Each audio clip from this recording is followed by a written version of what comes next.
Hello, Booktube! Today I will be doing my review of The Two Georges by Richard Dreyfuss and Harry Turtledove. So this book will definitely go on my Trashy Books playlist. It's going to be a recommendation for Garb August. It has a step-back cover. It's written by an actor, that actor from the Jaws film. Co-written with Harry Turtledove, the alternate history author. And once you read it, you know it's not meant to be taken too seriously. There's a lot of emphasis on the cover of these authors are award-winning. So this is a, shall we say, mass-produced. It's definitely what Ollie would call trashy. But what is it about? So, this book was published in 1995. The US edition was published in 1996. It was first published in the UK in 1995. I'm holding the US edition here.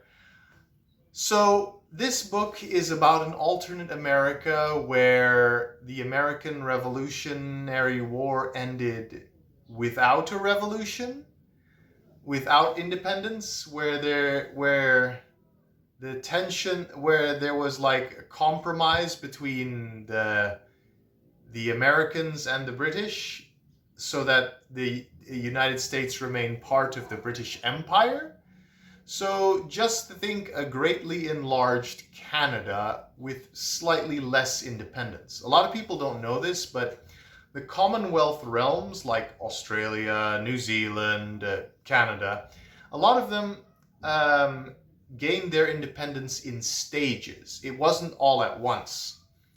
So think of the North American Union, that's what the name of the country in this book is called, as semi-independent, but still with the monarch as the head of state, and with some law, with a greater degree of autonomy, but not full independence.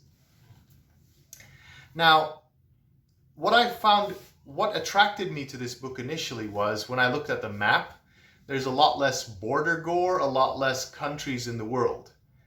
The British Empire dominates large sections of the globe, in addition to Russia and the so-called Holy Alliance, which is France and Spain merged into one country. And there was some other colonial powers like the Netherlands and Portugal.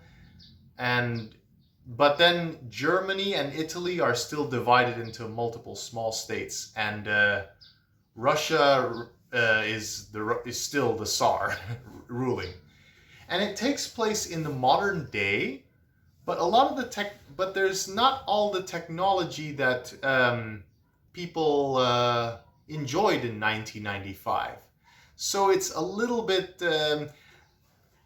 It's a steampunk novel, essentially, steampunk-ish, because there are airplanes, there are cars.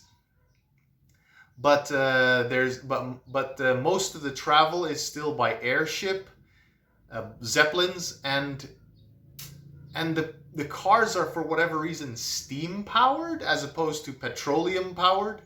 Airplane, there is television, there is radio, there's newspapers, and there are airplanes, but airplanes are only used for transporting cargo, transporting goods, and for the military. It's a bizarre mix of old and new. So would I like to... traveling on an airship would be fun, but I wouldn't want to live without the internet, without instant access to information. So you could say is this a dystopian society? No, because the British Empire in the book, in the story, is very benevolent and benign, in the sense that they give a lot of people freedom of expression, and they've done away with slavery, and There's still some racism, but there's a lot less racism than there was in the United States during the 1950s, for example. This is a lot more of a tolerant society. There's a lot more social mobility for ethnic minorities in North America, including black people. So it's an interesting, wacky and crazy world. So television is there, but it's not in every home. It's only in some establishments. Most people still get their information from the radio and from newspapers. That's why I said I wouldn't want to live in this world, because they don't have a lot of instant access to instant information. Anyway, that's the setting. So the setting is rolled out pretty quickly in the earlier chapters, but but then after that, it's just a long, dragged out political thriller. So what's the story about? Now, what's the story itself? I've given you the setting. Let's give you the story. So there's the North American Mounted Police, the National Police, the Mounties, they would call it. They're Mounties, you would call them, like Canada. But there's this Mountie called Bushel, who is the National Police, sort of the equivalent of FBI or something. And on his watch, a very important painting called The Two Georges was stolen. And essentially with with Sam Stanley, his sidekick, his lieutenant, his adjutant, sergeant, I don't remember the title, they embark on a quest to find the stolen painting. And the people who stole it, and this is revealed early, so it's not a spoiler, are a terrorist organization called the Sons of Liberty. And they're predominantly white. They're white with a lot of Irish people in there, because in this world the Irish potato famine still happened, so the Irish still have a lot of resentment towards the British Empire. But they're incredibly racist. So they also consist of people from the Deep South, plantation owners who had their slaves taken away from them in the 1830s when the British Empire ended slavery. So they are pro-American independence, and but they're simultaneously racist. So I would prefer to stay in the benevolent empire as opposed to an ultra-nationalistic, racist society that they propose to prop up once they would gain independence, once their terrorist campaign succeeds, essentially. So Bushel and Stanley, and there's also a love interest subplot, which I'm not really interested in. They embark on an adventure across the North American Union to find the painting of the Two Georges. Now, the Two Georges is like a very important national treasure because it represents the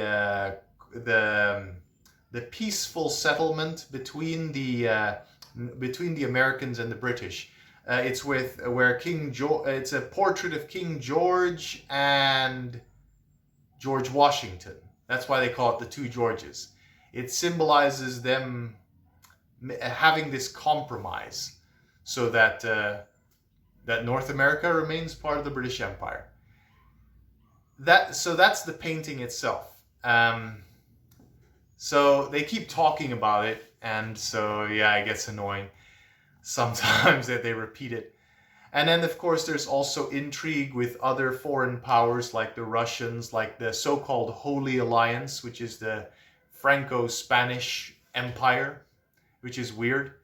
And anyway, yeah, I give this book a 7 out of 10 because I I think with such a setup, with where there's no United States, I would have set it in like the 1820s to 1850s, so not too far from the point of historic departure, if you wanted a more serious exploration of what if.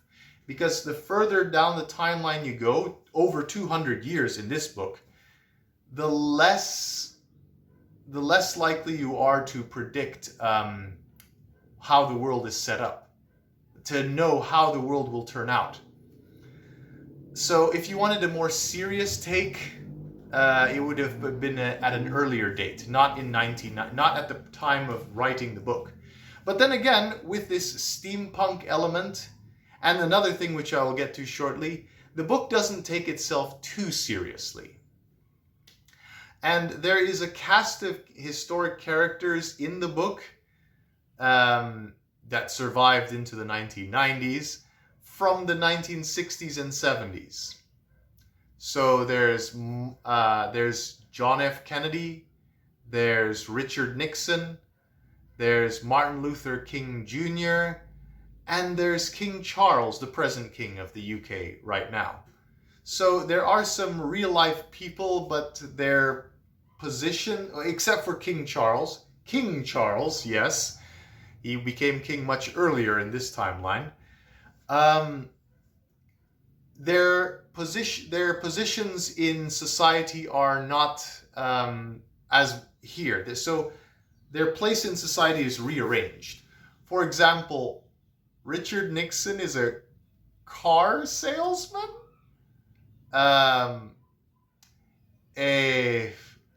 And John F. Kennedy is a pro-US independence newspaper publisher. And Martin Luther King Jr. is the Governor General of the North American Union. You're probably laughing now, but seriously, it's crazy how they rearrange the seats, so to speak. And they live on into the 90s because they're not assassinated or whatever. In the case of John F. Kennedy and Martin Luther King Jr.